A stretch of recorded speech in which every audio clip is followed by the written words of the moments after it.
risquez de ne plus pouvoir obtenir de visa ou ouvrir un compte bancaire au Cameroun. Pourquoi?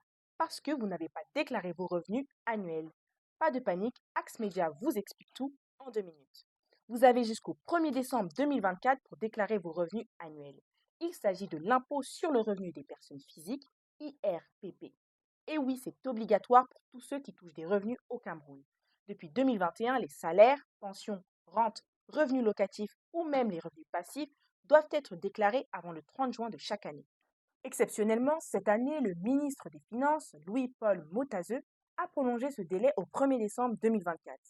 Qui est concerné? Tout d'abord, ceux qui ont un domicile fiscal au Cameroun, c'est-à-dire ceux qui vivent ou travaillent au Cameroun, ceux qui ont des intérêts ou affaires au Cameroun, les fonctionnaires camerounais en poste à l'étranger. Ensuite, les Camerounais qui ne sont pas domiciliés fiscalement au Cameroun mais à l'étranger sont aussi imposables au Cameroun quant à leur source de revenus camerounaise.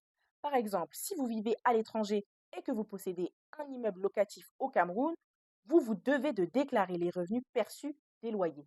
Cette déclaration des revenus se fait exclusivement en ligne et directement sur le site des impôts. Vous devez disposer d'un numéro d'identifiant unique que vous pouvez obtenir également en ligne via la procédure d'immatriculation. Une fois que vous avez effectué votre déclaration de revenus et que vous avez régularisé votre impôt à payer, vous avez la possibilité de retirer votre attestation de conformité fiscale. Un document qui apporte la preuve que son détenteur est parfaitement en règle envers l'administration fiscale. Depuis le début de l'année 2024, cette attestation de conformité fiscale est nécessaire pour toutes vos demandes de visa auprès des missions diplomatiques et consulaires. À noter que ceci ne concerne pas les demandes de visa introduites par les personnes en situation d'évacuation sanitaire, les étudiants et enfants mineurs. L'attestation de conformité fiscale est aussi demandée pour l'obtention des subventions publiques, pour la délivrance des attestations de prise en charge et d'exonération d'impôts et taxes, pour les opérations d'exportation, pour ce qui concerne vos ouvertures de comptes bancaires, ainsi que l'obtention de contrats de fourniture d'eau, d'électricité et de téléphone. Il vous est demandé de justifier que votre déclaration de revenus a été effectuée.